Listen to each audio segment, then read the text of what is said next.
Antes de nada, agradecer a Pablo la propuesta de que hable aquí en este ciclo de conferencias. Como ha dicho Pablo, yo soy José Santiago, del área de Física Teórica, del Departamento de Física Teórica del Cosmos.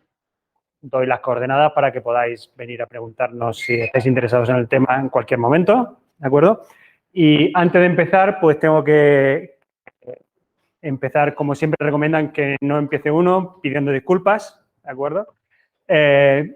Porque estas charlas que no son ni charlas de divulgación ni charlas específicas son quizás las más difíciles de organizar, ¿de acuerdo?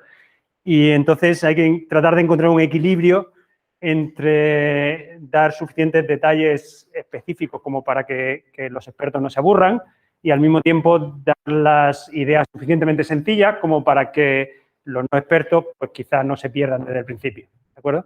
Entonces yo he tratado de tender a quedarme con la gente que tiene más tendencia a perderse. He tendido al preparar esto en simplificar lo más posible las ideas subyacentes a toda esta física de la que voy a hablar. Pero bueno, os pido paciencia. Los que empecéis a aburriros, aguantad un poco, que llegará un momento en el que las cosas se vuelvan divertidas.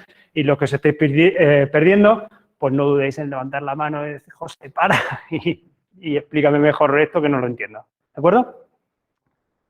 Muy bien. Bueno, pues nosotros físicos, pero la gente en general, el ser humano, tiene una curiosidad innata por saber qué hay más allá de lo que conocemos. ¿De acuerdo? Eso ocurre a todos los niveles y, por suerte, los científicos tenemos el método científico que nos permite, mediante la observación experimental, la descripción y la predicción teórica y la corroboración experimental, pues nos permite ir más allá de esa frontera actual del conocimiento, nos permite saber qué hay más allá de una forma organizada y bien definida. ¿De acuerdo? Entonces, lo que me gustaría contaros hoy es esta idea de que en física de partículas estamos actualmente en un momento en el que tenemos un terreno bien conocido, que conocemos bien, que hemos experimentado y hemos comprobado con mucha precisión, pero tenemos la certeza de que hay algo más allá. El problema es que no sabemos qué es lo que hay más allá. Estamos haciendo esfuerzos teóricos y experimentales por tratar de descubrir qué hay más allá de eso que conocemos, pero como ocurre en este mapa de Gregor Reich de 1503, en aquella época ya se sabía que existía América, pero este mapa es el mapa del mundo según Ptolomeo. En aquella época no sabía Ptolomeo que existía América, entonces dibujaban el mapa tal como se conocía en aquella época, ¿de acuerdo? África era una cosa enorme que se llegaba hasta abajo del todo, no existía América, no sabían que había más allá. Y a pesar de eso se atrevían a dibujar mapas de lo que conocían y a ver qué había más allá, ¿no? Pues la idea que quiero transmitiros es que en física de partículas estamos un poco en esta situación y lo que voy a tratar de convenceros es que utilizando las teorías efectivas, que ya os explicaré lo que son, podemos trazar los mapas, podríamos dibujar América sin saber que América estaba ahí. ¿De acuerdo? Esa es la idea. Entonces, bueno, este es el índice de la charla. Primero os voy a contar cuál es el mundo conocido en la física de partículas. Luego voy a tratar de convenceros de que tiene que existir un nuevo mundo. Os tengo que explicar un poco qué herramientas utilizamos en física de partículas para deducir que existe un nuevo mundo y cómo estudiarlo. Utilizando esas herramientas os mostraré cómo podemos conectar teoría y experimento y deducir implicaciones teóricas para nuestros modelos teóricos a partir del experimento y me meteré en faena a hablaros de las teorías efectivas en física de partículas y cómo las utilizamos para trazar esos mapas de futuros descubrimientos. ¿De acuerdo?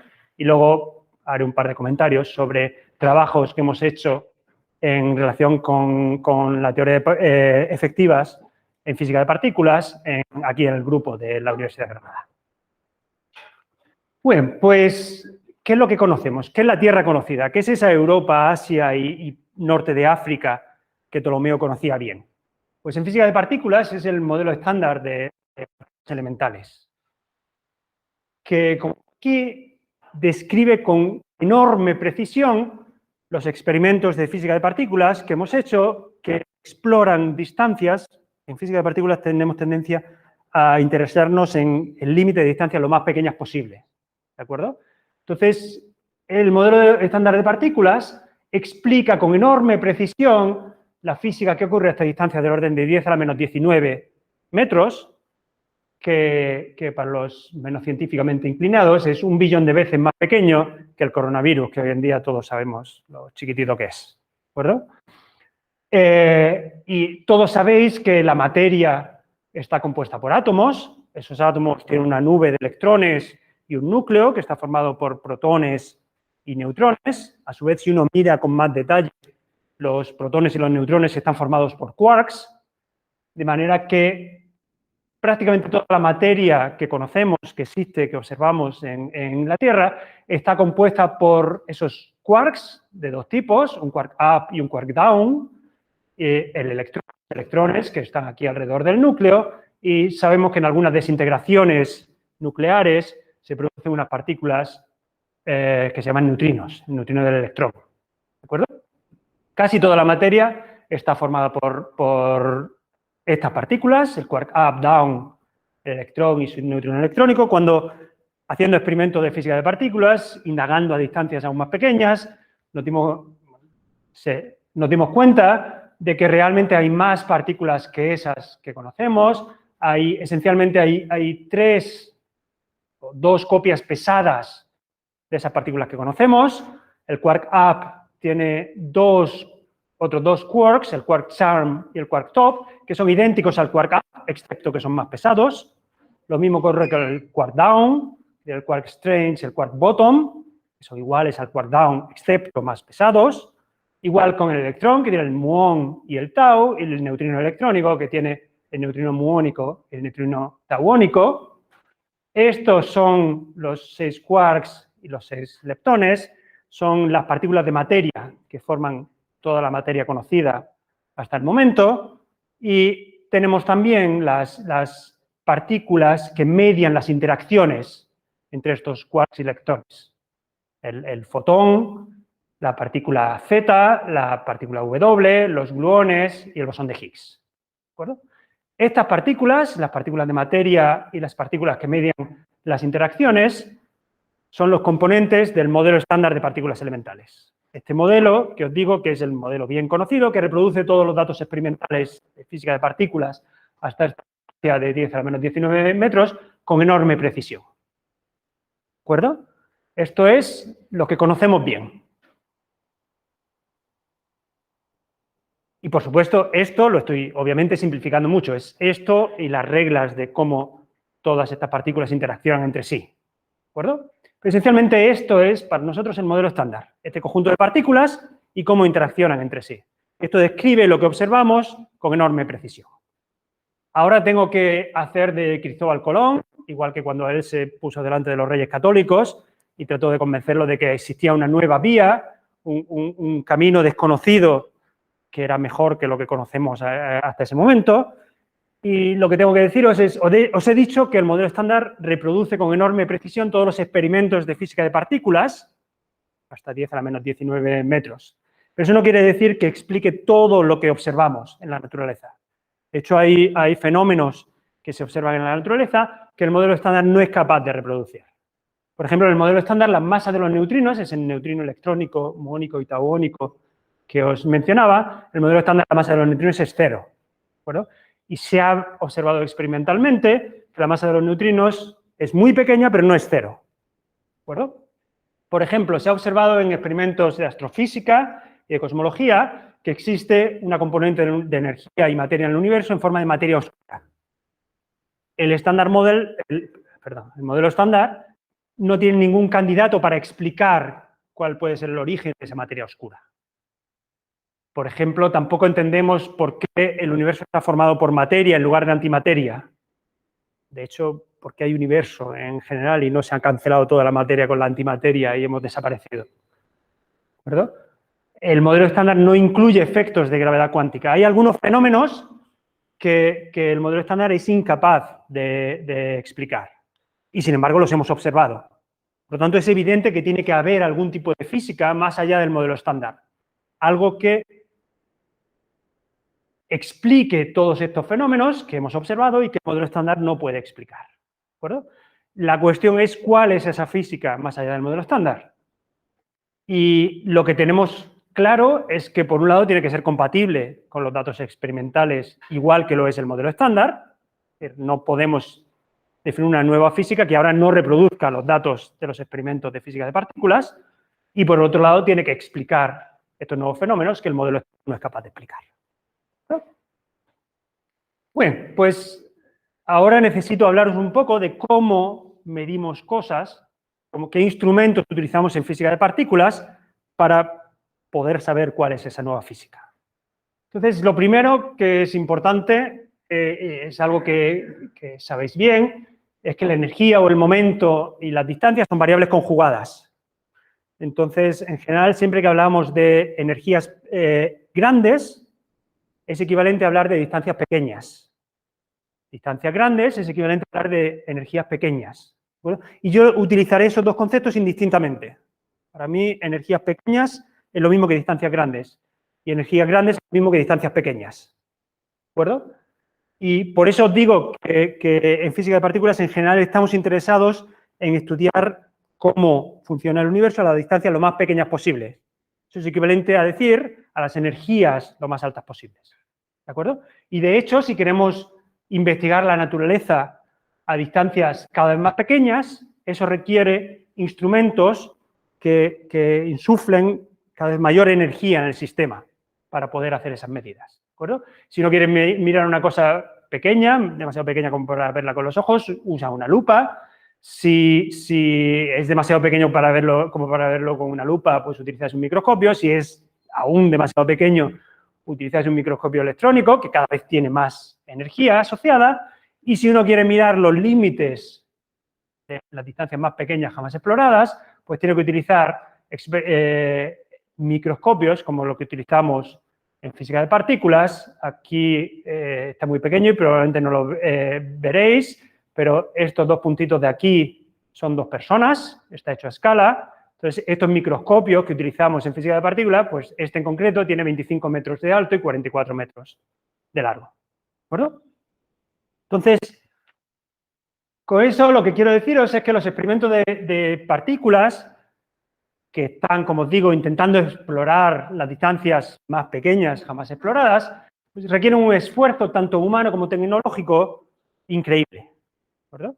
Entonces, uno de los experimentos que se están haciendo en la actualidad en física de partículas es el Gran Colisionador de Hadrones, LHC, Large Hadron Collider, por sus siglas en inglés, que está en el CERN, en la frontera entre Francia y Suiza, muy cerca de Ginebra. ¿De acuerdo? Este experimento consta de un tubo que está enterrado a 100 metros de profundidad y en el que aceleramos protones, conjunto de protones que circulan en una dirección, conjunto de protones que circulan en la otra dirección, y esos protones se hacen chocar, se hacen colisionar en los puntos en los que tenemos los detectores, los puntos donde tenemos esos microscopios enormes, y allí observamos qué sale de esa colisión. Y al estudiar qué sale de esa colisión, podemos inferir las propiedades de la materia a esas escalas tan pequeñas. ¿De acuerdo? Entonces, dejadme que os muestre, quizá ni siquiera los veáis, dejadme que os los diga, algunos números del LHC. Ese túnel que os he dicho por el que circulan los protones en un sentido y en otro, tiene unos 27 kilómetros de distancia. Entonces, esos protones tienen una energía enorme. Ya sabéis, para medir distancias pequeñas necesitamos mucha energía. Una energía tan grande que la velocidad a la que vuelan cuando están a punto de chocar es 99,999991% de la velocidad de la luz. Realmente casi a la velocidad de la luz. Fijaos, aquí dicen 10 horas, esos protones recorren 10 billones de kilómetros. En 10 horas podrían ir a Neptuno y volver. ¿De acuerdo? Dan 11.245 vueltas alrededor de esos 27 kilómetros por segundo. ¿De acuerdo? Y, por supuesto, para conseguir eso necesitamos dos cosas. Primero, unos imanes enormes, los imanes más potentes que hay en el mundo, que son imanes superconductores, para darles energía y para mantenerlos girando en lugar de ir en línea recta. Esos imanes superconductores operan a una temperatura de 1,9 grados Kelvin, menos 271,3 grados Celsius. Esos 27 kilómetros están a menos 271 grados Celsius durante todo el tiempo que está funcionando esta máquina. Eso es más frío que el espacio exterior. Y, por supuesto, no puede, en esos tubos en los que van los protones, tiene que haber un vacío casi perfecto. No podemos tener aire allí dentro del tubo porque entonces los protones estarían chocando con el aire en lugar de chocar con los otros protones.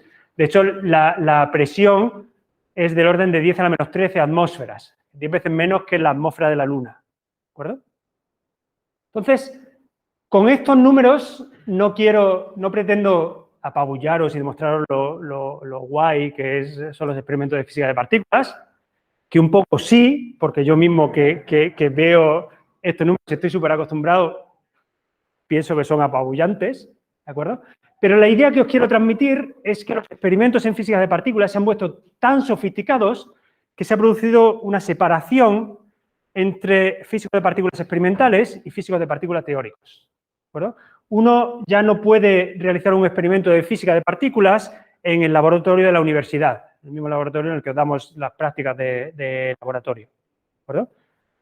Hacen falta equipos, estos equipos que os he dicho de físicos experimentales del CERN, son equipos de 3.000 personas de decenas de países distintos y de cientos de universidades distintas, que se dedican a analizar los datos que hay en estos experimentos, a analizarlos con cuidado, a interpretarlos y a publicarlos. ¿De acuerdo?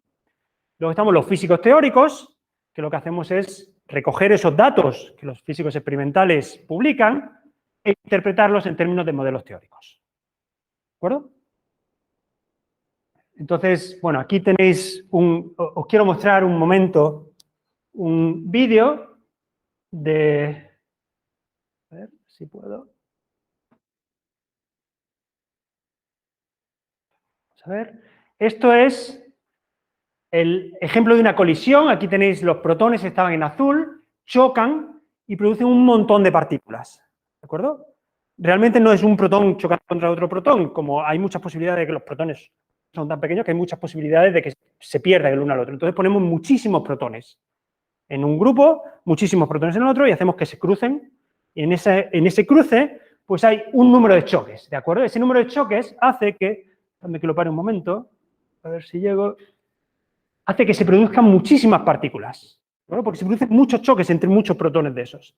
De esos, muchos choques que se producen del orden de entre 20, 40, 100 choques en cada colisión, digamos, en cada cruce, pues del orden de 50 a 100 protones chocan entre ellos, ¿de acuerdo? De todos esos choques se producen muchísimas partículas, pero solo hay algunos sucesos que son interesantes para estudiar lo que a nosotros nos interesa. Entonces, lo primero que tenemos que hacer es limpiar todo lo que no nos interesa. Después tenemos que mirar lo que nos interesa. En este caso son 4 muones, que son las líneas estas blanquecinas, azuladas, que salen por aquí. ¿De acuerdo? Entonces, este es un suceso real que se midió en CMS, que es un suceso en el que se produjo un Higgs, un bosón de Higgs. ¿De acuerdo? Estos dos protones chocaron, se produjo un bosón de Higgs. Este bosón de Higgs es inestable. Entonces, se desintegró inmediatamente, se desintegra casi inmediatamente. Se desintegra en 2 zetas, que también son inestables. Se desintegran de nuevo casi inmediatamente, cada una de ellas en 2 muones. Y esos muones son inestables, pero duran lo suficiente como para que los veamos en los detectores. Entonces, vemos esos 4 muones en los detectores y a partir del momento y la energía de esos 4 muones que reconstruimos, podemos ver quiénes son las partículas que decayeron en esos muones. De manera que podemos reconstruir al final que se produjo en esa colisión un bosón de Higgs que decayó en las 2 zetas y a su vez decayó en los 4 muones. ¿De acuerdo? Muy bien. Bueno, pues vamos a volver a la charla.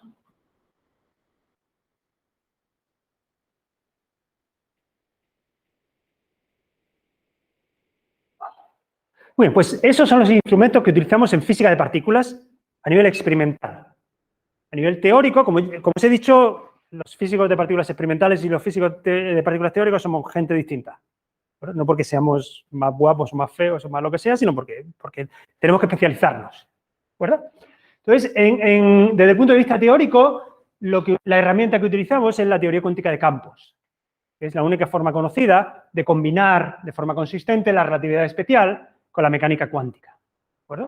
Y eso tiene una serie de implicaciones. Lo único que me interesa que sepáis para esta charla de relatividad especial es que la masa no es más que una forma intercambiable de energía, y si uno tiene suficiente energía puede crear partículas con masa igual a esa energía de la que disponéis. Ese es el principio que utilizamos. Hacemos chocar protones con muchísima energía, de manera que se puede formar una partícula pesada con masa igual a esa energía que tenían los protones. Bueno, a pesar de que los protones tengan una masa mucho más pequeña que la partícula que estáis produciendo. Con que tengan su energía, ya sabemos que la energía se puede transformar en masa. ¿De acuerdo? Y desde el punto de vista de la mecánica cuántica hay por supuesto, muchas cosas que influyen, pero de alguna forma una cosa que me interesa es que todo lo que puede pasar, pasa, con una cierta probabilidad. ¿De acuerdo?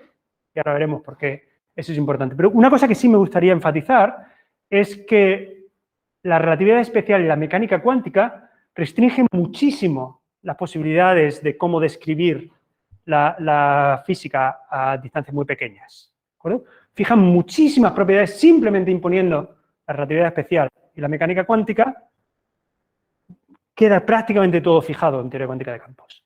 ¿De acuerdo? Muy bien, pues esas son las herramientas. ¿Cómo buscamos nueva física? Una cosa que quiero aclarar desde el principio es que para mí nueva física en esta charla van a ser nuevas partículas, aparte de las que ya conocemos del modelo estándar, o nuevas interacciones. ¿De acuerdo? Uno podría pensar en que podría haber una nueva física que sea un cambio revolucionario, un cambio de paradigma. ¿De que en lugar de tener las partículas del modelo estándar, tenemos otra cosa, otro concepto completamente distinto. Y eso, por supuesto, se está explorando también. ¿De acuerdo? Pero el modelo estándar funciona tan bien en todos los experimentos que hemos hecho hasta ahora, que es natural pensar que la extensión del modelo estándar pues, sea parecida al modelo estándar. ¿De acuerdo? Entonces, en ese sentido, para nosotros nueva física, en esta charla, va a ser buscar nuevas partículas, demasiado pesadas como para haberlas visto hasta ahora, o que tienen unas interacciones que hacen que no hayamos podido verlas todavía, o bien nuevas interacciones. Entonces, desde el punto de vista experimental, ¿cómo podemos ver estas nuevas partículas? Pues podemos hacerlo de dos formas. O bien podemos producirlas directamente, como os he dicho antes que se hacía con el Higgs. Vosotros conseguís suficiente energía, si conseguís suficiente energía equivalente a la masa de esa partícula pesada, pues podéis producirla en principio. ¿De acuerdo? Eso requiere colisiones de muy alta energía. O bien por efectos indirectos. Otra opción es medir con mucha precisión a energías mucho menores que la masa de esa partícula. Si medís con suficiente presión, podéis ver algún efecto de esa partícula a bajas energías. ¿De acuerdo? Eso es lo que hacemos con las teorías efectivas. Y aquí tengo una foto de un perro porque esta mañana he vivido esto en primera persona. Esta mañana cuando he sacado al perro a pasear, era de noche, era las 7 de la mañana, llevo una linterna y a mi perro le gustan mucho los gatos. ¿De acuerdo? Entonces íbamos por el monte y yo enseguida he visto directamente un gato, porque claro, con mi luz se le iluminaron los ojos y lo vi inmediatamente. Bueno, yo tenía mucha energía, yo tenía un haz muy potente y vi inmediatamente el gato. Por supuesto, el gato me vio y salió echando patas de allí. El perro no lo vio. Sin embargo, cuando llegamos donde estaba el gato, el perro empezó a olisquearlo todo y enseguida, utilizando un instrumento de muchísima precisión, su olfato, consiguió darse cuenta de que allí hubo un gato, consiguió saber por dónde se había ido, probablemente consiguió hasta saber qué gato era. ¿De acuerdo? El gato ya no estaba allí, no tenía esa luz enorme para ver al gato. Y sin embargo, infirió de forma indirecta que allí había un gato a base de medir con precisión. Yo con mi olfato no fui capaz de saber que había un gato allí. En cambio, el perro con su enorme precisión fue capaz de percibir que había olores que no eran los olores de siempre. Bueno, pues esa es la idea, de descubrir nuevas partículas de manera indirecta, medir con más precisión. Y eso desde el punto de vista experimental. Desde el punto de vista teórico es, bueno, nosotros construimos modelos que tienen que ser, por supuesto, consistentes teóricamente, y es muy importante que sean compatibles con las medidas experimentales anteriores, con las que el modelo estándar es compatible también. ¿De acuerdo? Y el punto es que para construir estos modelos necesitamos algún tipo de guía. Uno no puede inventarse de la noche a la mañana un nuevo modelo sin ningún tipo de guía. Normalmente utilizamos una guía que es la simplicidad, pues empezamos añadiendo pocas partículas o cosas que se parecen a lo que tenemos y vemos lo que pasa, argumentos estéticos, naturalidad, que es otro argumento esencialmente estético, pero que se puede refrasear como por qué la interacción gravitatoria es diferente de la interacción electrodébil, pero como os digo, hasta ahora hemos utilizado guías para construir estos nuevos modelos, ¿de acuerdo? Entonces, aquí os pongo un ejemplo concreto de la parte experimental. La parte experimental, esto es de nuevo el mismo ejemplo que hemos visto antes en el vídeo. Esto es protones chocando en el LHC, miramos sucesos en los que hay 4 muones saliendo de ese choque de protones, ¿de acuerdo? Y reconstruimos la masa invariante de esos 4 muones. A partir del momento y la energía, medimos esos muones. Entonces, los puntos con sus rayitas son los datos experimentales, son lo que se observó en el LHC. Las áreas, estos histogramas de color, es la predicción teórica.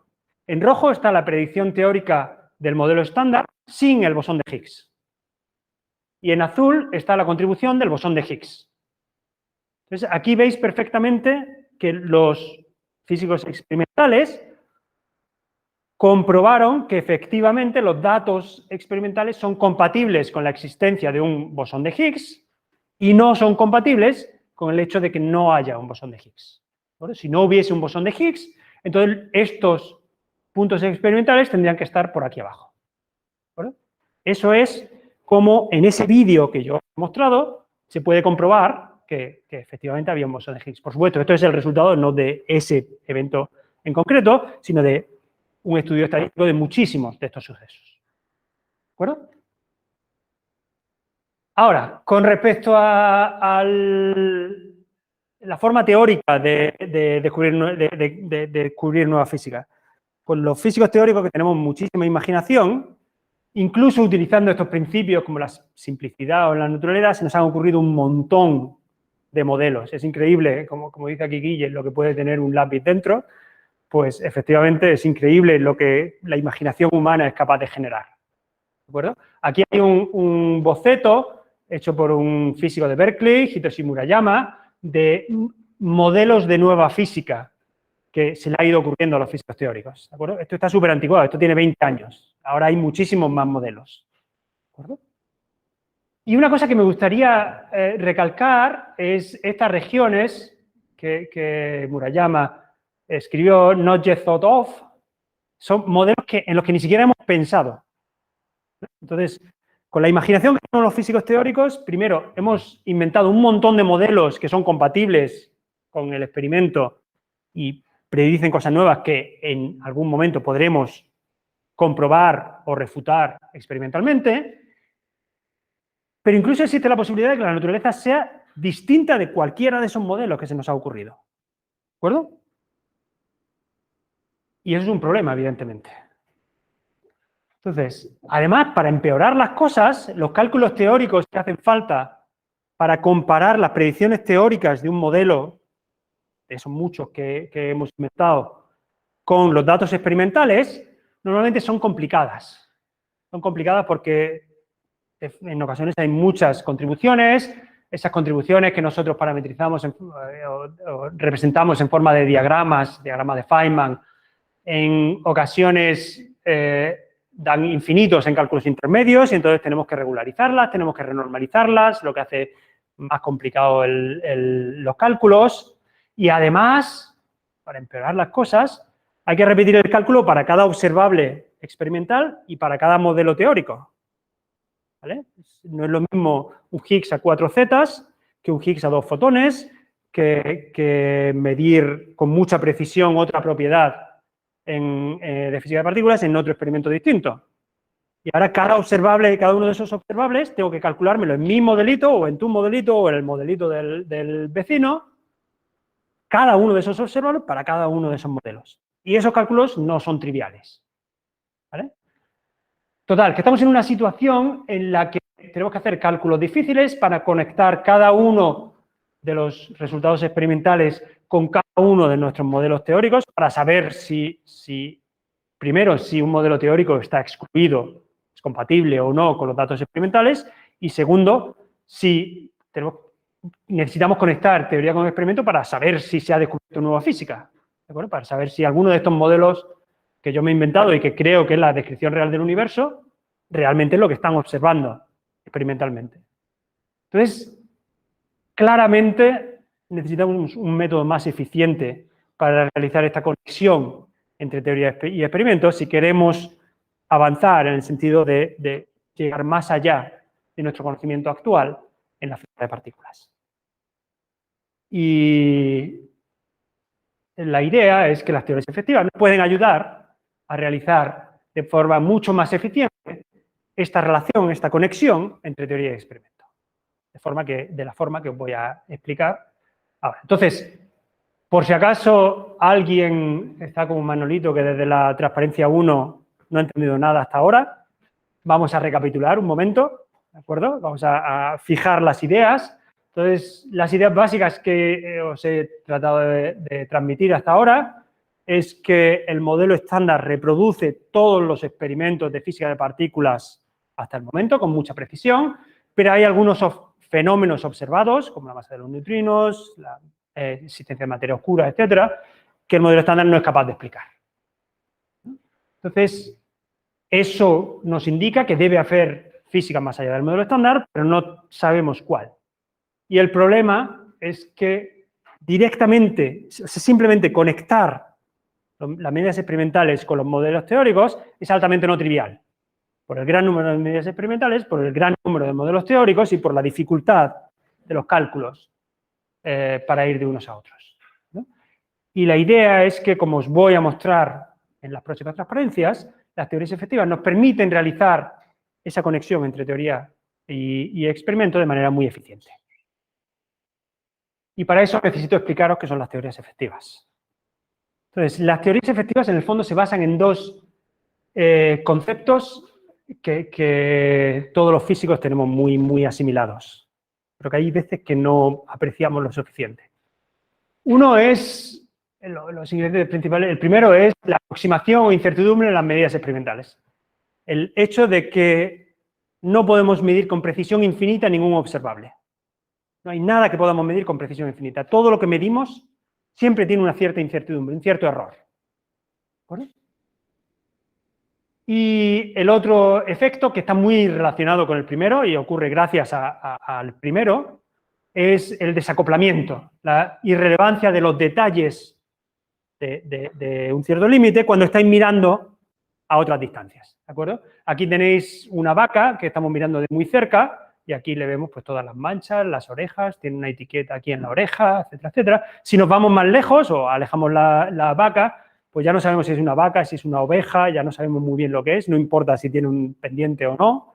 Y si la alejamos un poco más, pues ya no sabemos si es una mosca, si es una mancha en la pantalla o qué, ¿de acuerdo? Entonces, para hacer física con esta vaca, depende de dónde estemos, pues necesitamos conocer unos detalles o no, ¿vale?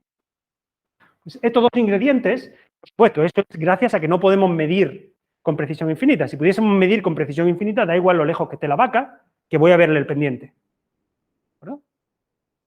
Bueno, pues dejadme que, aunque son conceptos muy sencillos, dejadme que insista un poquito más. Aproximaciones. O sea, el concepto ese de que da igual con qué precisión tenga el aparato de medida que utilicéis, siempre tendrá un límite de resolución, una resolución finita que os impide medir con más precisión. ¿De acuerdo? Imaginaos, el caso más sencillo, imaginaos que sois capaces de calcular teóricamente cuánto mide esta mesa, ¿de acuerdo? Pero que vuestro único aparato de medida es vuestra mano y la vais a medir en palmos. No tiene ningún sentido calcular teóricamente la medida de esta mesa con precisión de milímetros, Porque no seréis capaces de distinguir si mides 10 milímetros más o 10 milímetros menos con vuestra mano. ¿De acuerdo? Entonces, eso es fundamental. Un cálculo teórico, gracias a que no podemos medir con precisión infinita, podemos hacer cálculos aproximados. Un cálculo teórico puede ser aproximado siempre que la precisión de vuestro cálculo sea menor que el error de la medida experimental. No tiene sentido seguir calculando, no tiene sentido calcular con más precisión. ¿De acuerdo? Entonces, eso, que es un concepto extremadamente sencillo y que os hemos inculcado desde las prácticas de laboratorio de primero y conocéis todos muy bien, es fundamental para el avance de la física, el avance de la ciencia en general. Porque eso nos permite este fenómeno de desacoplamiento. Nos permite el hecho de que no necesitemos conocer todos los detalles del sistema físico que estamos estudiando, porque detalles de distancias mucho menores que las distancias que estamos probando experimentalmente se promedian o no somos sensibles a ellas. ¿De acuerdo? Uno puede estudiar la dinámica de las olas o una dinámica de fluidos sin necesidad de saber la estructura de la molécula de agua, y a su vez uno puede estudiar procesos químicos sin necesidad de conocer toda la estructura del modelo estándar de los quarks que hay dentro de los protones y neutrones que están en el núcleo de los átomos de la molécula de agua. ¿De acuerdo? Eso es gracias a que podemos permitirnos medir con una precisión finita. ¿De acuerdo? De igual forma, y esto ya se acerca un poco más a las teorías efectivas que utilizamos en física de partículas, una cosa que sí es importante es que, en general, uno tiene que tener en cuenta más efectos cuanto mayor precisión utiliza a la hora de medir. Evidentemente, no tengo que calcular con precisión de milímetros la longitud de esta mesa si estoy midiendo con palmos.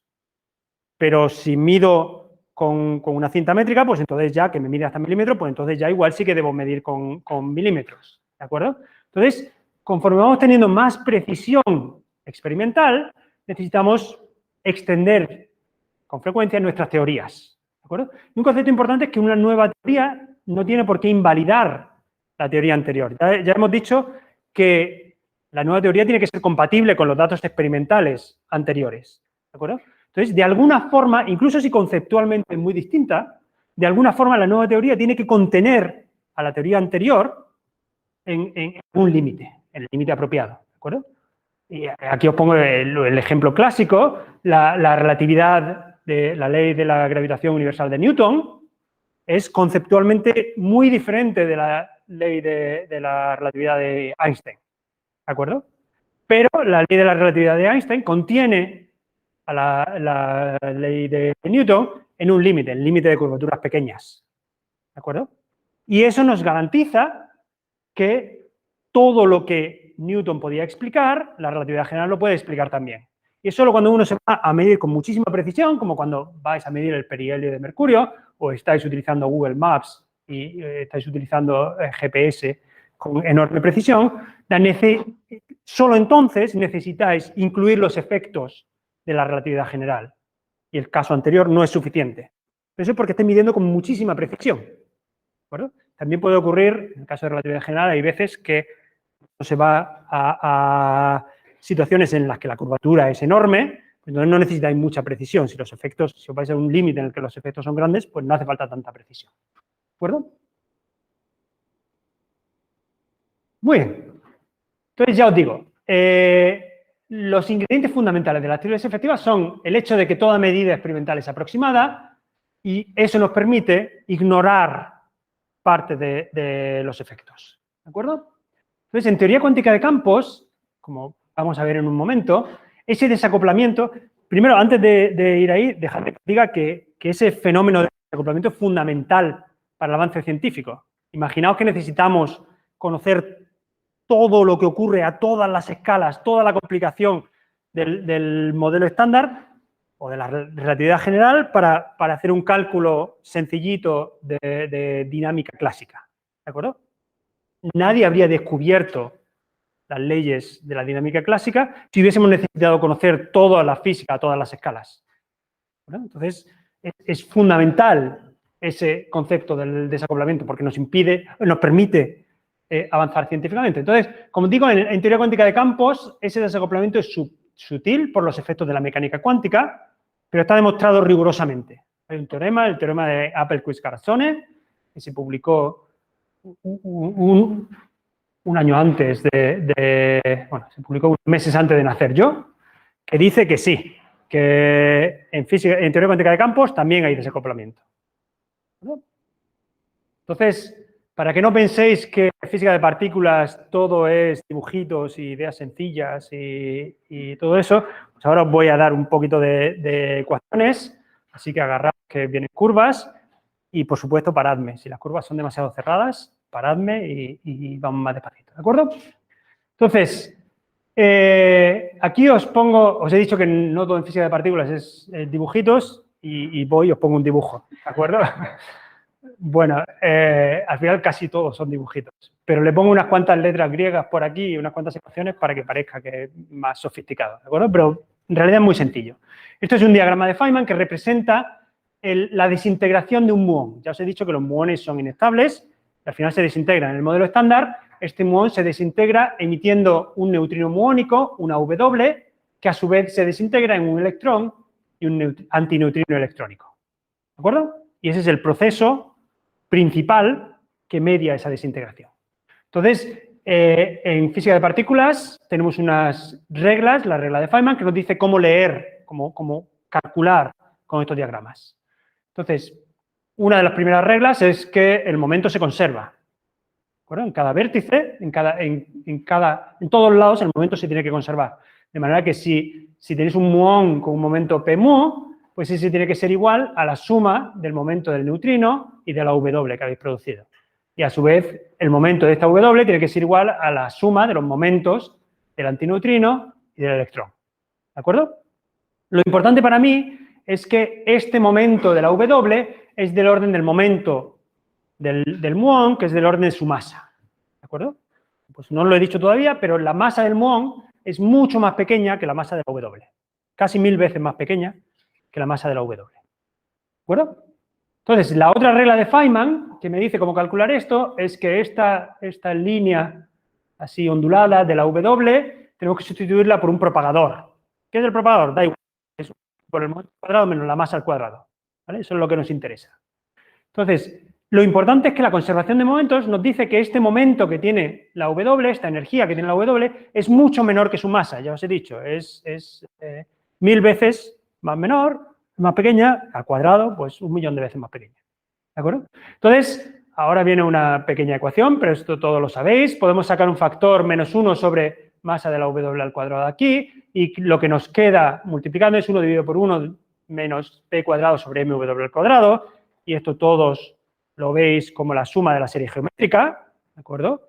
Ya os he dicho que p sobre m es un número pequeño, la serie geométrica converge, es muy pequeño, lo cual converge muy rápido. ¿No? Podemos desarrollarlo, escribir como la geométrica. Aquí está escrito solo el primer término, los dos primeros términos, ¿de acuerdo? Y como os he dicho, P es mucho menor que M, por lo tanto, este número es mucho menor, digo, del orden de 1.000.000 de veces más pequeño que este número de aquí, por lo tanto, podemos aproximar todo este propagador de la W por simplemente una constante, -1 dividido por su masa al cuadrado. ¿De acuerdo? Cuando hacemos esto, lo que hacemos es esta partícula que se está propagando aquí con un momento en el modelo estándar, a bajas energías, esa energía es la energía del orden de la masa del muón, que es mucho más pequeña que la energía de este W.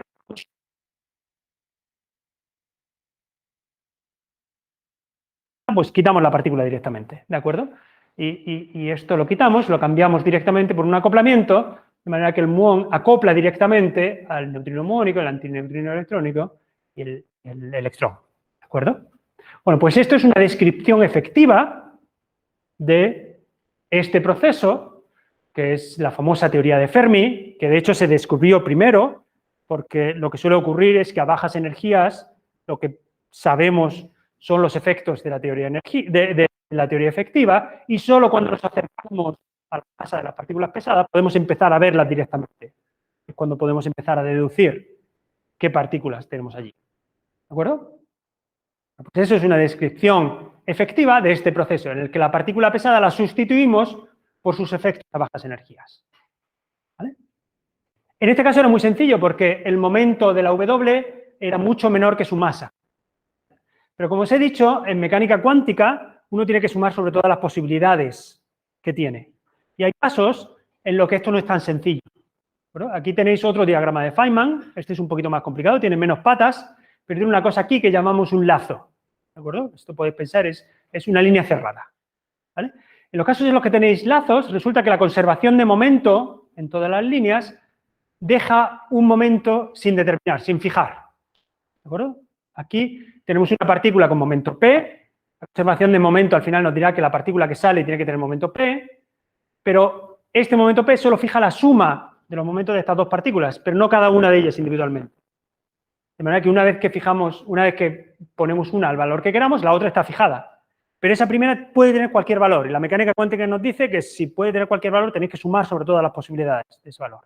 ¿Vale? La regla de Feynman lo que nos dice es que tenemos que integrar sobre todos los posibles valores de este cuadrimomento. Y en ese caso esta W, que sigue siendo pesada, tiene una masa mucho mayor que la energía de esta partícula de aquí. ¿De acuerdo? Pero el momento que aparece en el propagador, la masa que aparece en el propagador es este momento que va desde 0 hasta infinito. Por tanto, ya no está tan claro que podamos sacar aquí una mw cuadrado y hacer el desarrollo de la serie geométrica. ¿De acuerdo? Sin embargo, el teorema de Appelquist-Cartsone, el teorema de desacoplamiento en teoría cuántica de campos, nos dice que sí. ¿De acuerdo? Que los efectos de esta partícula pesada están suprimidos por escalas pequeñas, masas pequeñas o energías pequeñas dividido por esta masa grande a una cierta potencia. ¿De acuerdo? Ya digo, es sutil, pero en teoría cuántica de campos está demostrado rigurosamente. Por lo tanto, podemos realizar esta descripción efectiva también a nivel cuántico. Entonces, ¿cuáles son las reglas? Voy a tratar de simplificar la cosa lo más posible. ¿De acuerdo? ¿Qué es una teoría en teoría cuántica de campos? Una teoría cuántica de campos son unos ladrillos y unas reglas para construir casas. ¿Vale? Los ladrillos son los campos o las partículas. Bueno, para nosotros, las partículas que os he dicho que eran el modelo estándar. Y las reglas para construir la casa son las simetrías de nuestra teoría, que en el caso del modelo estándar, pues es una simetría gauge, SU3 por SU2 por 1. Olvidaos de eso. Son las reglas de cómo construir vuestras casas. ¿De acuerdo? Entonces, la regla para construir para construir teorías efectivas es usted utilice estos ladrillos y estas reglas y construya todas las casas que pueda construir. ¿Vale? Que en términos técnicos quiere decir escriba todos los operadores locales que usted pueda escribir con esos campos preservando estas simetrías. ¿De acuerdo? Entonces, como me dicen, construye usted todo lo que pueda construir, pues puedo construir infinitas cosas. ¿De acuerdo? Puedo construir una casa solo con planta baja, o puedo construir una casa, una planta baja y un primer piso, o una casa con planta baja y 2 primeros pisos, y así hasta infinitos pisos. ¿De acuerdo? Para cada número de pisos solo hay un número finito de casas que puedo construir. ¿Vale? Y cuanto más grandes sean las casas, eso quiere decir que tienen más campos, los operadores estos con lo que estoy construyendo, pues tienen una supresión, una lambda he puesto aquí, una lambda genérica, pero esto es pues aquella masa de la W que aparecía cuando estábamos mirando el caso concreto, ¿vale? La masa de las partículas pesadas. Esto es una escala grande. Una de las teorías efectivas es que puedo clasificar según el número de ladrillos que estoy utilizando, según el número de pisos que tenga mi casa, puedo saber qué potencia de esa escala grande está en el denominador. ¿De acuerdo? Es decir, puedo ordenarlas por el tamaño de sus implicaciones. Entonces, sé que estos operadores de aquí contribuyen menos que los del modelo estándar, estos operadores de aquí contribuyen menos que los de dimensión 5 y menos que los del modelo estándar, y así sucesivamente. Puedo clasificar el tamaño de sus contribuciones. Pero recordad que no podemos medir con precisión infinita. Es decir, los físicos experimentales me van a decir, hemos medido esto con una cierta precisión. Entonces, una vez que sepa yo esa precisión, a qué orden corresponde en este desarrollo, resulta que todo lo que es de un tamaño menor que eso lo puedo tirar. Me puedo olvidar porque no necesito calcular con precisión de milímetros esta mesa si solo estoy midiendo con palmos. Bueno, podría calcularlo, pero es que no necesito calcularlo. Entonces no lo voy a calcular. Y eso hará que pasemos de un número infinito de posibilidades a un número finito de posibilidades. acuerdo? Pero fijaos, aquí es donde viene la belleza de las teorías efectivas. Lo que hemos conseguido es que una teoría efectiva que reproduce las bajas energías de cualquier física pesada, de cualquier modelo de nueva física, mi teoría efectiva reproduce a bajas energías los efectos de esa extensión completamente general del modelo estándar con una determinada precisión usando un número finito de términos. ¿De acuerdo? Entonces, hay dos cosas. Primero, ¿por qué digo que puede ser cualquier física pesada? A nivel conceptual es muy sencillo, porque el teorema de decoupling, el teorema de Appel-Quist-Garachtsonen, me dice que cualquier física pesada dará contribuciones proporcionales a 1 sobre lambda, 1 sobre lambda cuadrado, 1 sobre lambda al cubo, siempre están suprimidos por potencias de lambda. ¿De acuerdo? Y nosotros hemos escrito todo lo que se podía escribir. Así que tenemos que poder parametrizar cualquier efecto de nueva física, porque es que lo hemos escrito todo. ¿De acuerdo? Y además, como os he dicho, una vez que tenemos una determinada precisión experimental, por ejemplo, imaginaos que las energías a las que estamos haciendo el experimento al cubo dividido por ese lambda al cubo es menor que mi precisión experimental. Pues entonces, todos los efectos que sean de ese tamaño o menores, los puedo tirar. Y paso de tener infinitos términos a quedarme con un número finito de términos. ¿De acuerdo? Bueno, pues ese es el modelo que voy a considerar. Esta teoría efectiva es el modelo que voy a considerar, que tiene un número finito de términos y que me parametriza todos los posibles efectos de nueva física. Con una precisión determinada, pero es que no necesito más precisión. ¿De acuerdo? Entonces, vamos a utilizar esta teoría efectiva como un intermediario entre el experimento y la teoría. Lo que vamos a hacer es utilizar la vieja técnica de divide y vencerás para separar esa relación entre teoría y experimento en dos pasos, utilizando la teoría efectiva entre medias. Lo que vamos a hacer es relacionar el experimento no directamente con cada uno de los modelos teóricos, sino lo vamos a relacionar con nuestra teoría efectiva, que es un único modelo que incluye a todos los modelos. Y luego haremos un segundo paso en el que conectaremos nuestra teoría efectiva con los modelos. ¿De acuerdo? Voy lento, voy a acelerar. Entonces, ¿cómo hacemos esto? Como os digo, lo hacemos separando en dos pasos. Por un lado, estos dos pasos se llaman el enfoque de abajo a arriba de las teorías efectivas y el enfoque de arriba a abajo de las teorías efectivas. Pensad que tenemos nuestro experimento que está a bajas energías. Tenemos nuestros modelos de nueva física que están a altas energías, nueva física pesada. ¿Bueno? Y tenemos nuestro lagrangiano efectivo en medio. Entonces, el bottom-up approach, el enfoque de abajo arriba, lo que hace es mirar del experimento a nuestro lagrangiano efectivo. Lo que hacemos es calcular nuestros observables experimentales en términos de ese lagrangiano efectivo. Y eso es independiente de los modelos. ¿De acuerdo? Le da igual porque mi lagrangiano efectivo codifica todos los modelos. De manera que ese cálculo solo lo tengo que hacer una vez. Ya no tengo que hacerlo para cada modelo, tengo que repetirlo, sino que tengo que hacerlo solo una vez y me sirve para todos los modelos. ¿Vale?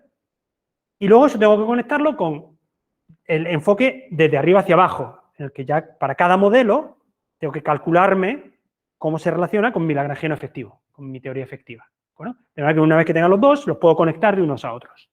Por supuesto, ahí ya pierdo la independencia del modelo, porque lo que quiero es relacionar cada modelo con mi lagrangiano efectivo y así poder distinguir entre modelos. ¿De acuerdo? Pero lo importante es que, por un lado, se puede automatizar ese cálculo, sigue siendo complicado, pero es un poco más sencillo que ir directamente del experimento hasta la teoría, y segundo, además, se puede automatizar. Y por otro lado, al usar teorías efectivas, tenemos esa idea del orden, del tamaño de las contribuciones, y eso nos permite clasificar todos los modelos que contribuyen a un tamaño con una precisión determinada a mi lagrangiano efectivo, de manera que realmente puedo saber que América tiene que estar ahí y todas las Américas que pueden haber ahí con una precisión determinada. ¿Bueno?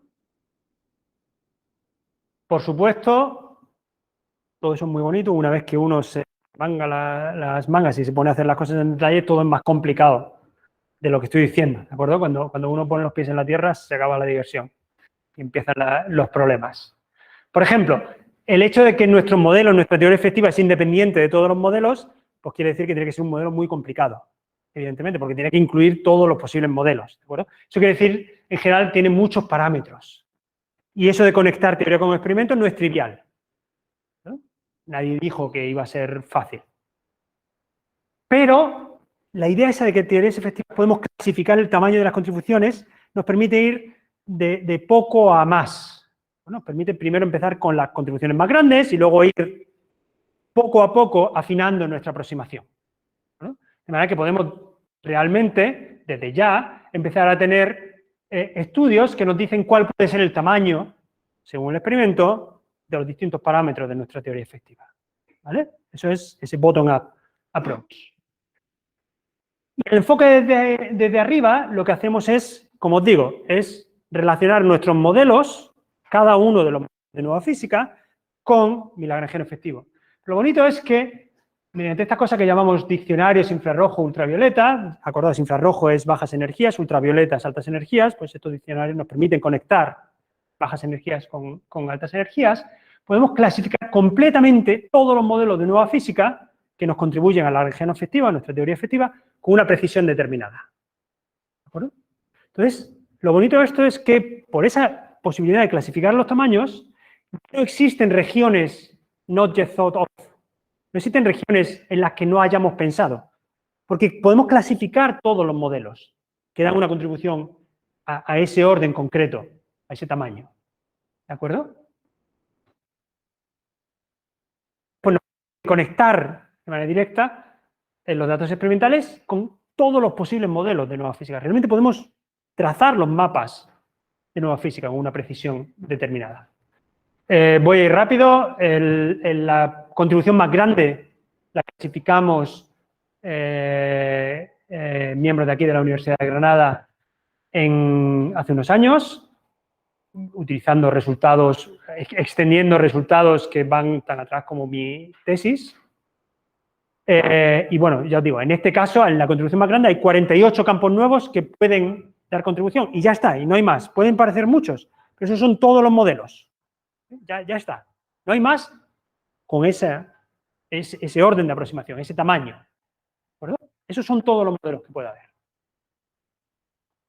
Por supuesto, el problema es que ese tamaño no es suficiente para llegar a la precisión experimental que nos dan en el LHC y tenemos que extenderlos, ¿de acuerdo? Y para extenderlos la cosa se complica mucho y necesitamos herramientas informáticas que nos ayuden a hacer esos cálculos, ¿de acuerdo? Entonces, en el grupo de Granada hemos contribuido de forma muy significativa al desarrollo de herramientas que nos permiten hacer ese cálculo que os he dicho que se podía automatizar, que nos permite conectar con más precisión en modelos nuevos con la teoría efectiva. Y aquí os pongo referencias si queréis, por si acaso queréis mirarlas. Luego pongo en azul gente que está actualmente en nuestro grupo de la Universidad de Granada o que estaba cuando produjo estas herramientas. Esta es la nuestra, digamos, es la mía, no la nuestra porque en el grupo hay varias. Esta es la mía, tenemos el artículo, tenemos una página, aquí estáis, sois más que bienvenidos a explorarla. Y bueno, es una máquina, o sea, es una herramienta muy chula, no voy a dar los detalles, es una herramienta muy chula que realmente permite hacer cálculos extremadamente sofisticados de una manera completamente automatizada. Es la primera del mundo en su categoría, de momento la única. Y ya os digo, nos ha permitido dar el siguiente paso en ese proceso de intentar trazar los mapas de futuros descubrimientos. Ya lo hemos utilizado principalmente por gente de Granada, pero ya se está utilizando por otra gente en cálculos muy sofisticados en teorías efectivas y además permite realizar un número importante de cálculos no triviales. Entonces, estamos trabajando en extender ese diccionario de la principal contribución a contribuciones más pequeñas que coincidan con la precisión experimental que nos pide la física de partículas. Estamos trabajando en ello, es altamente no trivial, pero yo creo que lo conseguiremos en los próximos años. Y aquí estoy ya casi terminando. Como digo, estos diccionarios nos permitirán clasificar de manera completamente exhaustiva y sistemática todos los posibles modelos de nueva física. ¿Vale? Una vez que lleguemos a la precisión experimental, podemos realmente trazar todos los mapas de los posibles futuros descubrimientos. Y de hecho es interesante porque empieza a haber indicaciones de posibles discrepancias experimentales con el modelo estándar. ¿Okay? Hay algunas medidas que parecen que no terminan de estar de acuerdo con el modelo estándar. Todavía no tienen una significancia probabilística, estadística, suficiente para confirmar efectivamente que hay física más allá del modelo estándar. Pero estos diccionarios nos permitirán, si realmente existe esa física más allá del modelo estándar y estas indicaciones se confirman, nos permitirán describir completamente qué modelos son capaces de explicar esas desviaciones y cómo podríamos comprobar cuál de esos modelos es el modelo real de la física. Y bueno, lo último que quería es enfatizar que el grupo de física teórica de la Universidad de Granada, pues creo que puedo afirmar sin equivocarme que somos líderes mundiales en el desarrollo de teorías efectivas y su aplicación a física de partículas. Aquí tenéis en nuestra página de los seniors, os he marcado los que trabajamos específicamente en desarrollo de teorías efectivas, trabajamos en teorías efectivas, aunque casi todo el mundo trabaja con teorías efectivas de una manera u otra. Entre los jóvenes, pues ya veis que más de la mitad de los jóvenes trabajan activamente en física de partículas, y entre los estudiantes pues también tenemos un grupo importante de estudiantes que están contribuyendo al desarrollo de las teorías efectivas en física de partículas.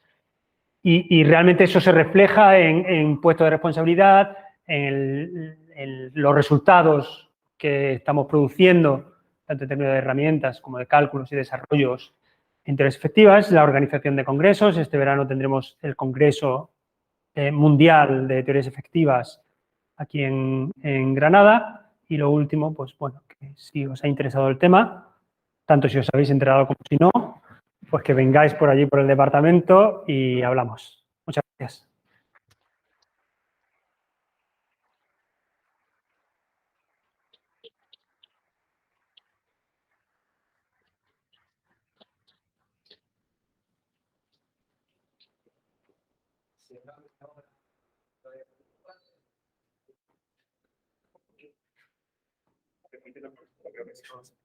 Dime, perdón.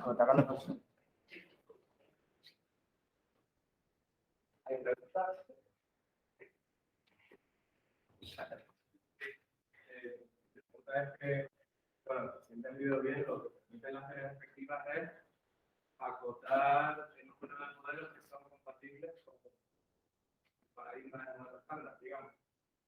Entonces, pero eso no significa que alguno de esos vayan a cuadrar respecto a los experimentos. O sea, si alguno de esos modelos de los, por ejemplo, en dicho campo, creo que has dicho, ¿no? Sí. Siguiese sin describir la naturaleza, significaría que tendríamos que buscar un nuevo paradigma o algo distinto. Bueno, déjame que repita la pregunta por tema de, a ver si te he entendido bien. O sea, lo que me preguntas es si que esta teorías efectivas nos permite clasificar los modelos de nueva física, pero no nos dicen si son compatibles o no con el experimento, y si no lo fuesen, si eso supondría un cambio de paradigma. Entonces, hay dos cosas. Primero, no solo nos permiten clasificar, sino que nos permiten calcular sus contribuciones. O sea, sus contribuciones son los observables. Con lo cual es muy fácil saber si, una vez que lo conectamos con ese bottom-up approach, saber si son compatibles con el experimento o no. ¿Bueno? Si no son compatibles con el experimento, pues se descartan y ya. ¿Bueno? Piensa que siempre podemos hacerlo más pequeño, suprimido por su masa, y al final recuperaríamos el modelo estándar. ¿Vale?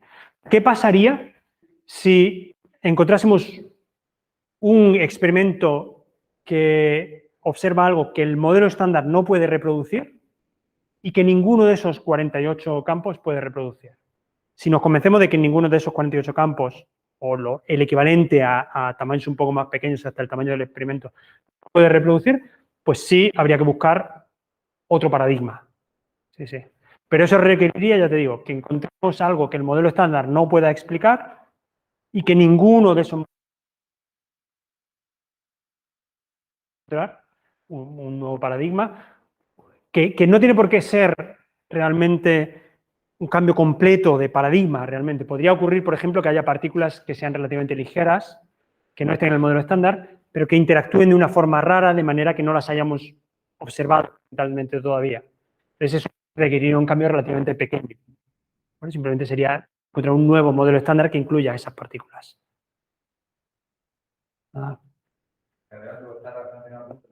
Ese cambio de paradigma puede tener un futuro que ver con incluir un grupo de simetría diferente, que tu número definido de campos está asociado con los grupos de simetría. Sí, sí, sí. Sí, yo eso no lo llamaría cambio de paradigma. Cambio de paradigma lo llamaría, por ejemplo, quizá, que ya casi no es ni cambio de paradigma, pues una teoría de cuerdas a bajas energías en el que las partículas dejen de ser objetos puntuales, sino que sean cuerdas. O no sé, o algo completamente distinto sí, sería diferente y se vería, sí, sí, sí.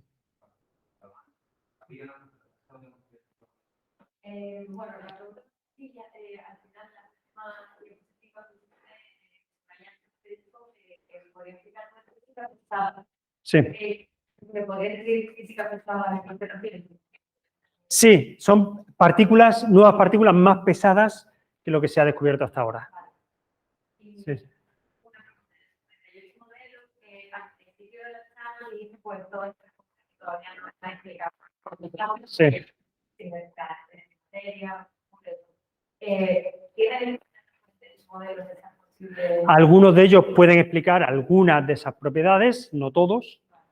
Pero sí, el problema de estos, digamos, de estas indicaciones de que debe haber nueva física es que no nos indican a qué escala, qué masa deben tener esa nueva física. Entonces, podría ocurrir que la materia oscura pues, sea más pesada de lo que pensamos. Entonces, digamos, uno no tiene por qué resolver todos los problemas en el sentido de todo lo que observamos que el modelo estándar no es capaz de reproducir. El hecho de que haya un modelo que sea compatible y explique alguna de esas cosas, no las explique todas, no quiere decir porque esas otras cosas podrían explicarse a energías más altas.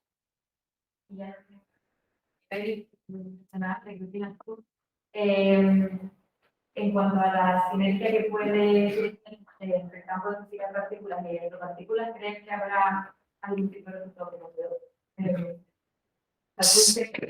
puede estar relacionado con Sí, claro. No, sí. La física de partículas y astropartículas, incluso la astrofísica en general, tiene una sinergia enorme. De hecho, por ejemplo, la materia oscura solo se ha observado de manera astrofísica y cosmológica. Solo hemos observado sus efectos gravitatorios. Estamos buscando sus efectos de física de partículas. ¿De acuerdo? Entonces, sí, todo eso.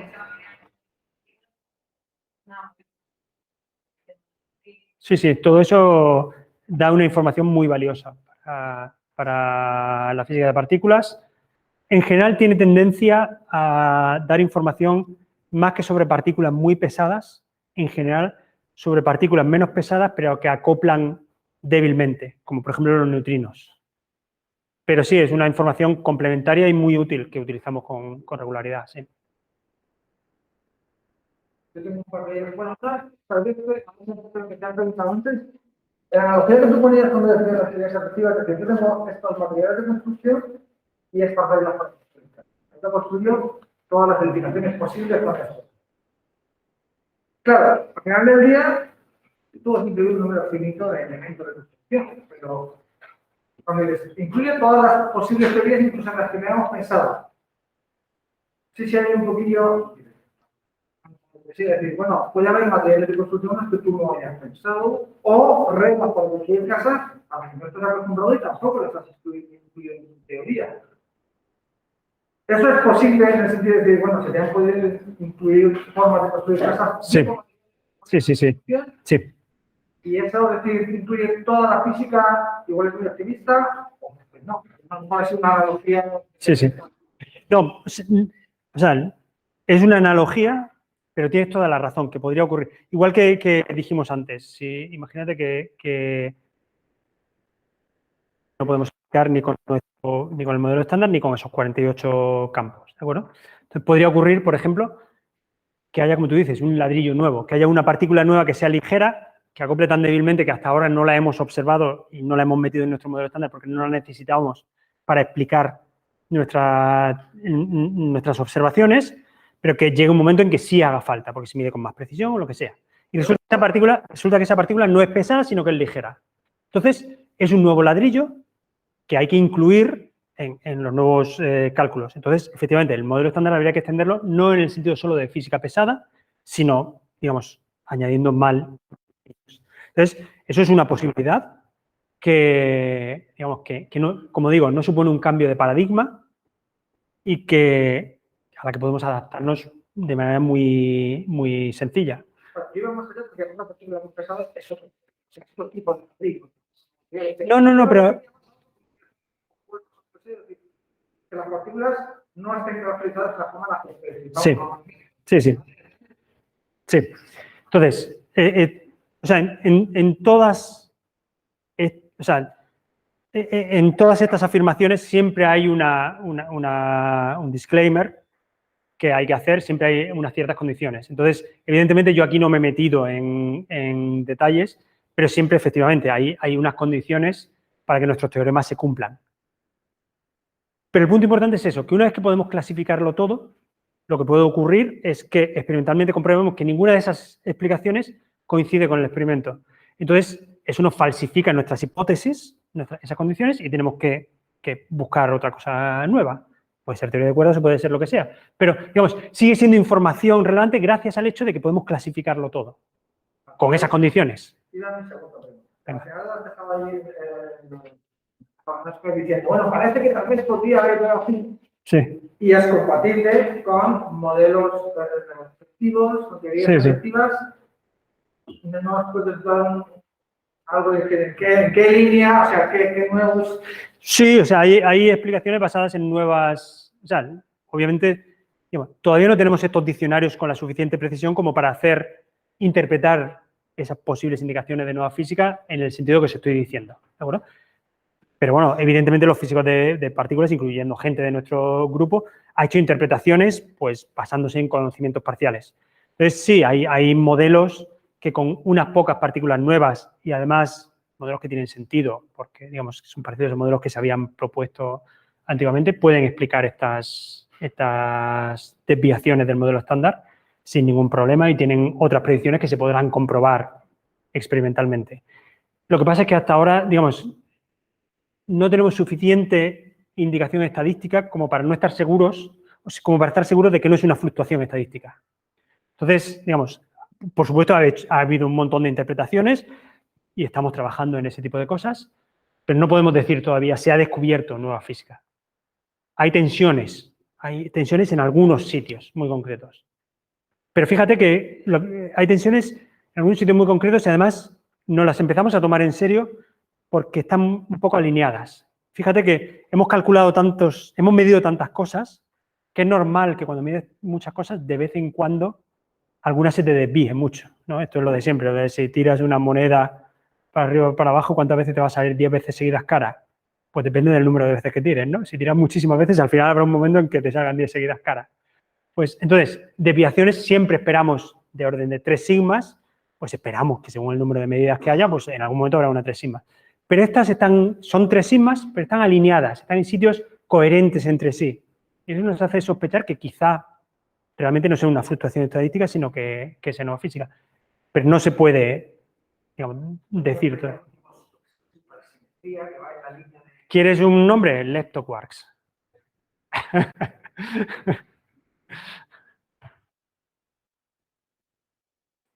En el proceso en el que la teoría efectiva está como en la teoría, los modelos, la parte general, puede ser un poco más cómo sería. O sea, tenemos un lagrangiano general en el cual ajustamos ciertas constantes. Es un lagrangiano efectivo con unos ciertos acoplamientos, unos parámetros que llamamos coeficiente de Wilson. Entonces, tú puedes, por un lado, calcular tus observables experimentales en términos de esos coeficientes de Wilson, de esos acoplamientos de tu lagrangiano, igual que lo haces con cualquier modelo, ¿de acuerdo? Y ese es el bottom-up approach. Relacionas el experimento con tu lagrangiano efectivo. Y ahora puedes hacer el top-down approach en el que tienes tu modelo que es modelo estándar más nuevas partículas que tienen sus masas, sus acoplamientos, todas esas cosas.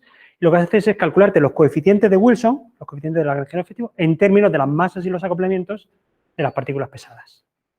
De manera que tu coeficiente de Wilson es el... Mira, te voy a poner un ejemplo muy, muy sencillo. Si tengo a ti... Gracias. Este ejemplo que hemos visto del muón que decae en un neutrino, un antineutrino y un electrón. ¿De acuerdo?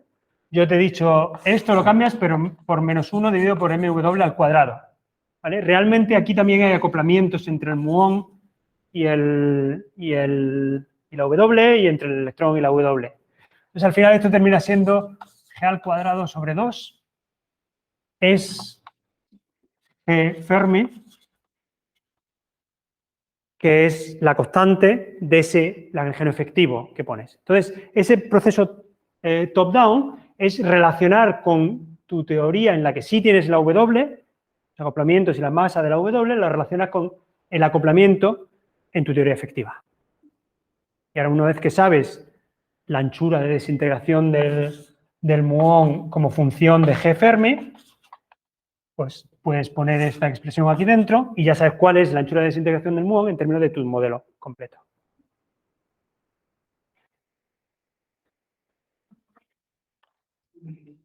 Hablando de que la precisión experimental es como de la para ver qué te detona. ¿Cuál es la parte experimental? ¿Cuál es la parte experimental que qué? Que peor se conoce.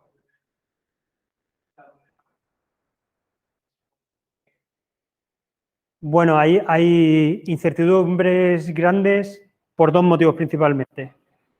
Uno es partículas que interaccionan poco, entonces como interaccionan poco se ven con poca frecuencia y entonces tienen, digamos, incertidumbres estadísticas de pocos sucesos. Y otras porque interaccionan demasiado. Entonces, en general, la interacción fuerte, QCD, pues produce un montón de cosas, interacciona tan fuerte que produce muchos gluones, muchos quarks, muchos jets, muchas cosas. Entonces son más sucios los observables en general. Las secciones eficaces son muy grandes, tienen mucha estadística, pero es más difícil sacar información de allí.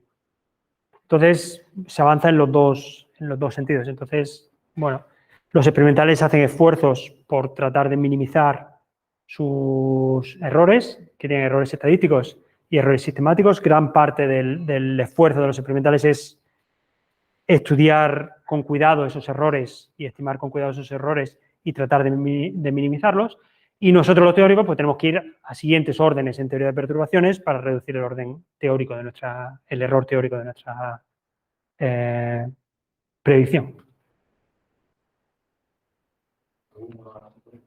¿Este último que has salido del momento magnético algo del mundo? ¿Podría indicar con la... Sí, claro. Esto es esto de aquí. Esta es una de las indicaciones de que podría haber física más allá del modelo estándar. Pero, por ejemplo, en ese caso, tenemos una predicción del modelo estándar y ahí los datos experimentales están a 4,2 sigmas. Nosotros en física de partículas tradicionalmente ponemos 5 sigmas como el límite del descubrimiento. Hasta que no hay 5 sigmas estadísticas no decimos que es un descubrimiento. Este no está lejos. Pero esos cálculos, los cálculos para calcular el momento anómalo del muón son complicados, involucran QCD y son muy complicados. Y además hay que calcular con muchísima precisión, porque esto se mide con muchísima precisión. Y entonces todavía hay discusión entre la predicción teórica, entre el valor real de la predicción teórica. Entonces, según cuál sea ese resultado de la predicción teórica, pues hay más o menos tensión. Entonces, uno de esos observables que hay indicaciones de que podría haber nueva física, pero no nos atrevemos todavía, digamos, no estamos dispuestos todavía a decir que realmente es física más allá del modelo estándar, porque tenemos suficiente, digamos, precisión como para afirmarlo. Que podían faltar términos la serie perturbativa, ¿no?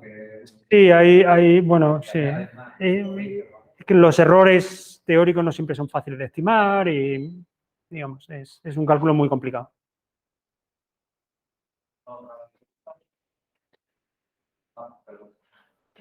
Mi duda es en el cálculo de teorías efectivas, cuando vas aumentando la dimensión de confías en que la escala está por la que se supone, digamos, que no se tengan en cuenta esto. Pero eso es un poco porque supones que más o menos todos los coeficientes tendrán un orden más o menos igual. De orden, por así decir, entonces con la escala van a ir mintiendo. Pero podría haber excepciones, digamos, podría haber alguna excepción en que un operador de 24 tenga mayor contribución que uno de 3, uno de 8 mayor que uno de 4. Sí. O sea, la pregunta es si yo siempre he insistido mucho en que podemos decidir el tamaño de los distintos operadores y si podría ocurrir, por ejemplo, que hubiese acoplamientos grandes en un sitio, pequeños en otro, de manera que se compensen con esto. Y la respuesta es que sí. La respuesta es que podría ocurrir. Típicamente, o sea, uno no puede tener acoplamientos enormemente grandes porque entonces se vuelve una teoría fuertemente acoplada en la que no puedes hacer ningún cálculo y tu descripción tiene que ser otra distinta. ¿De acuerdo? Pero sí puede ocurrir que un fenómeno sea más pequeño de lo que uno esperaría. Entonces, podría ocurrir incluso que haya factores numéricos o factores de acoplamiento relativamente grandes que compensen esa ordenación. Pero sobre todo lo que sí ocurre con relativa frecuencia es que una cosa que nosotros decimos en general que es grande, pues resulta que en un modelo concreto es 0 o es más pequeña por una cancelación o lo que sea de lo que esperaría. Si resulta que el término principal no es de dimensión 6, sino el de dimensión 8 o algo así. Al final lo importante es lo que decía con Jorge, que el hecho de poder hacer una clasificación completa nos permite testear las hipótesis que estamos utilizando. Entonces, si vemos que hemos comprobado todas las posibilidades y no nos explican los experimentos, entonces empezamos a pensar si nos faltan términos que podrían ser más grandes de los que habíamos pensado, o podría haber nuevas partículas ligeras, o podría haber un cambio de paradigma. Creo que, o sea, desde mi punto de vista, lo importante es que podemos ser exhaustivos en esa clasificación. Y eso está sujeto a unas ciertas hipótesis. Entonces, si esa clasificación exhaustiva no es correcta, pues entonces alguna de nuestras hipótesis tiene que ser incorrecta. Y de nuevo, obtenemos información valiosa para seguir más adelante.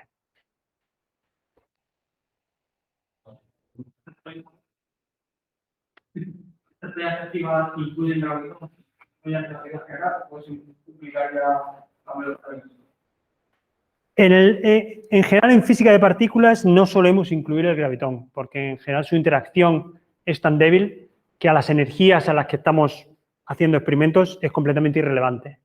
Dicho eso, la forma de expresar la relatividad general en lenguaje de física de partículas es introduciendo el gravitón y, de hecho, es una teoría efectiva por defecto. O sea, no puede ser una teoría que no sea efectiva por la propia forma en la que, como os he dicho antes, la forma en la que, o sea, las restricciones que impone mecánica cuántica y relatividad especial hace que una partícula de spin 2, sin masa, que es el gravitón, interaccione de la forma que te dice relatividad general y además interaccione de una forma que es no renormalizable, que es una teoría efectiva.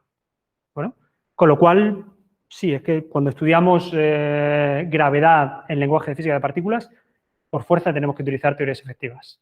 Dicho eso, ya te digo, en general, para el tipo de física de la que estoy hablando, el gravitón es irrelevante. Es una duda que si las teorías efectivas son compatibles con esquemas de gran unificación o son acercamientos distintos a problemas distintos. La pregunta es si las teorías efectivas son compatibles con teorías de gran unificación. Y la respuesta es que, por supuesto, sí.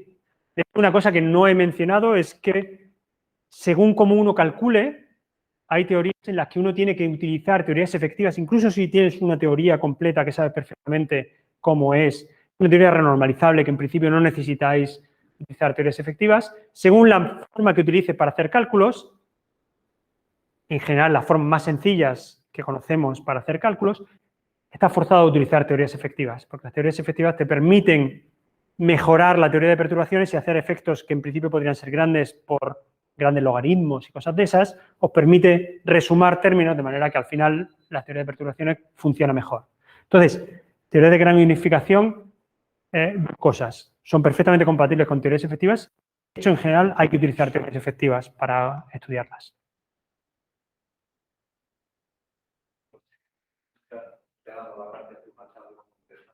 Gracias a vosotros.